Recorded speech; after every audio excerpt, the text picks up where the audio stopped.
When you learn a new language, you'll have to learn grammar and vocabulary. Same goes for Web Analytics. You just have to get familiar with the basic KPIs. In order to make it easier for you to concretely apprehend the KPIs, I'm going to illustrate them with the Google Analytics view of mywebmarketingclass.com. Please remember that you can follow along. You may want to watch the video of Lesson 3, Part 3, Minute 14 to retrieve your credentials. And there we go. Please try and pick up the right definition. What, according to you, is recorded each time a page is loaded?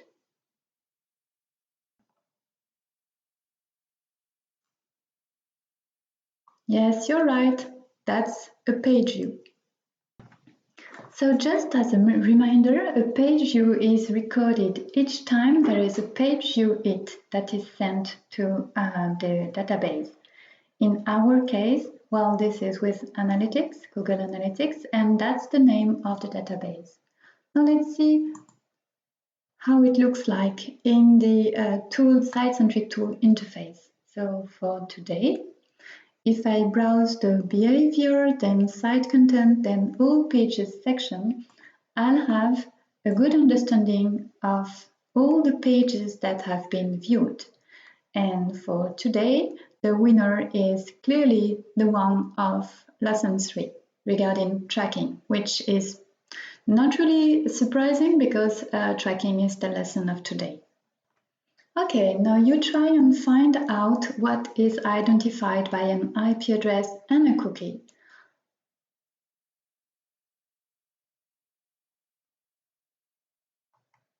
Yes, that's a user. So far I talked about only the cookie to identify a user, but it's not unusual for some tools to use the combination of an IP address and a cookie. If I look here in the audience menu of the tool, I can see that I've got a number of users, and this corresponds to the unique count of user cookies that have been dropped in the database. So as you recall, we lose track of the user each time he clears his cookies. So the longer the period of time, the less accurate the data regarding users. All right, now what's the right label for the following definition? Series of interactions that happen on your website within a given time frame. And by default, this time frame is 30 minutes long. What do you think?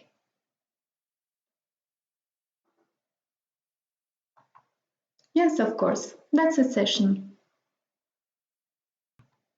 The session cookie duration plays a significant role in the number of sessions that are recorded by the analytic tool. If you remember the beginning of this lesson, we talked about the lifetime of a cookie. By default, on most site-centric tools, it will be 30 minutes long, but it is the site owner's responsibility to adapt it to his type of site. For example, for bank websites, it is pretty normal to have a very low session cookie duration for obvious security reasons. Let's look at session cookie lifetime a bit more in detail. So it works just like a countdown that starts when the user is idle, meaning no hits are being sent to the dedicated tracking database. When, on the other side, a hit is being received, then the session cookie duration is reinitialized, meaning set again to its maximum value. Once a cookie expires, there is room for a new cookie that will be placed as soon as the tracking code executes again as a result to something happening on the website. Consequently, a new session will be recorded and assigned to his user. Let's illustrate this with a concrete example. Let's assume someone is entering a site for the first time of the day. The site-centric tracking tool detects detects no session cookie on the cache memory of his device and places a brand new one. Because it's lunchtime, the user takes a break before returning back to its navigation. Depending on the duration of the break, 1 or 2 sessions will be counted. If the break is shorter than the session cookie lifetime, then the session cookie that was placed when the user entered the site still exists, for it has not yet expired. When the user pursues his navigation, thus making the tracking code execute, the session cookie lifetime is just set again to its maximum value. On the other hand, if the break is longer than 30 minutes, the first cookie will have expired and a brand new session cookie will be placed. And this will lead to two sessions counted from an analytics point of view.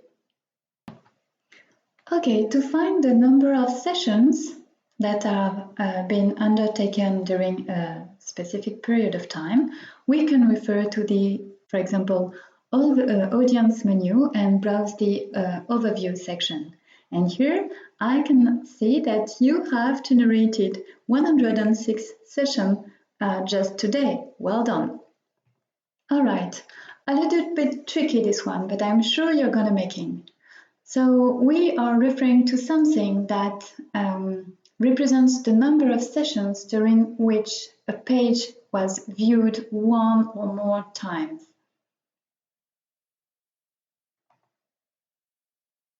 And yes, this is a unique page view. As we stated, this is a page that has been viewed once or more during a session. And the higher the page view value for a page, the most popular the page, because it is the one that is present in one or several, that is present, in the most sessions.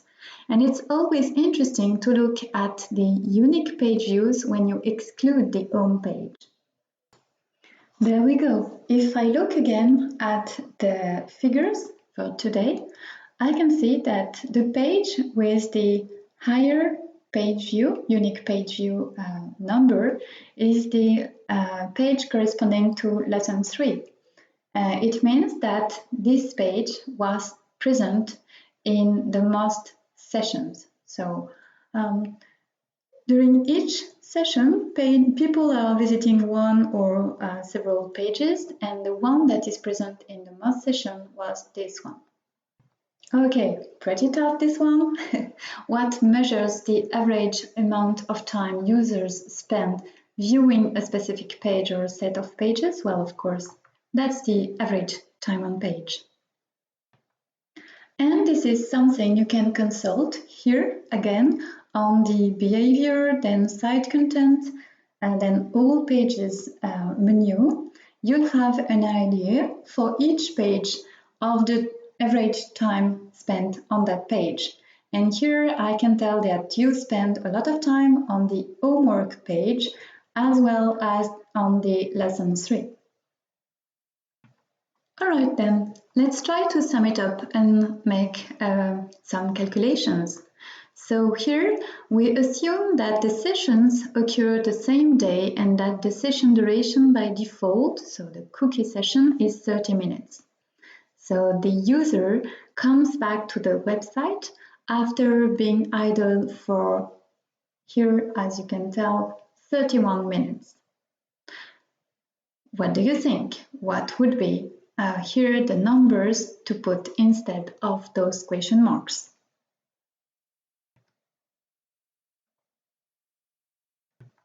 Well, here are the results. The total number of page views is 6, because you've got 4 plus 2. Then if we look at unique page views, then we have 2 for page A, because it appears at least once in 2 sessions, session 1 and session 2. We have 1 for B because it appears at least in 1 session.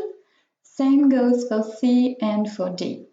In terms of sessions, because the session cookie was 30 minutes, and because that person stayed idle for more than 30 minutes, then the cookie has expired and a new session cookie has been placed. As a result, it is counted as a new session. So we have 2 sessions. And then we have just one user because that's the same person using the same device.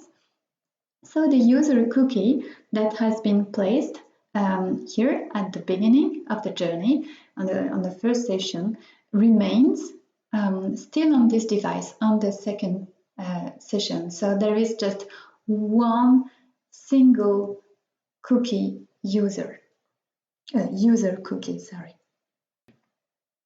All right, what do you think about this one? According to you, for each page, what is the percentage of people who left the website from that page? And by the way, you've just a calculation just below.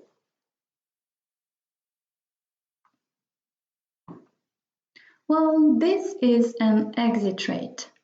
So, well, it's not a bounce rate, it's the two are often mixed up, but an exit rate is when you perform several actions and when you saw several pages before exiting the site.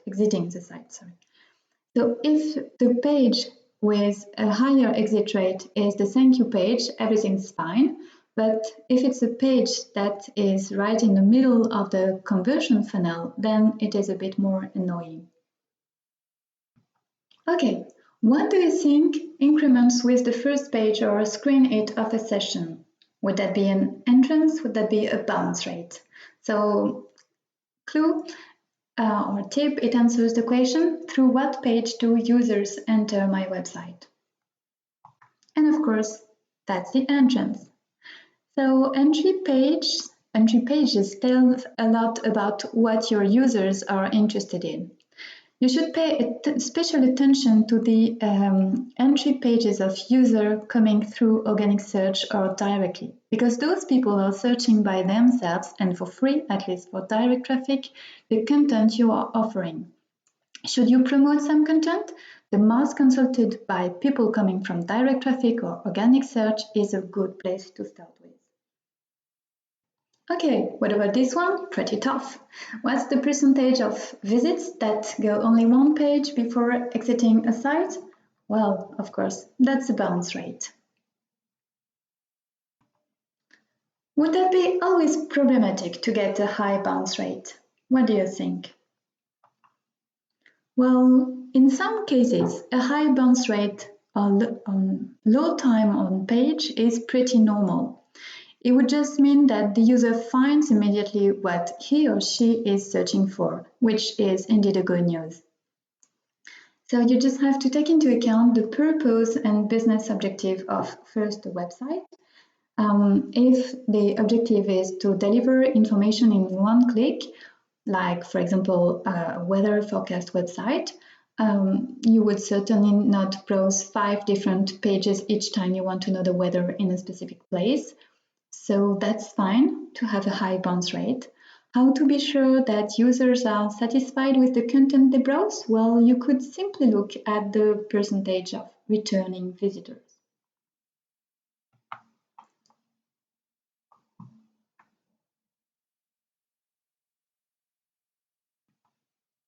And this is where the bounce rate is to be found. So you can tell that you've got a global bounce rate, which doesn't mean a lot. And then you've got the bounce rate per page. So the higher the bounce rate, the most important it is to ask yourself the question, is that normal? Maybe people are directly finding what they're searching for, like say practical organization. You were just clicking on consulting this page because you had to go to the link of our follow-up file with the student's presentation, for example, or is that because something is probably making the user having a hard time with the navigation, and in this case that would be problematic. Great, let's pursue our calculation. So here each line represents a session, and I would like you, please, for each page to calculate the bounce rate. You've got the calculation right here.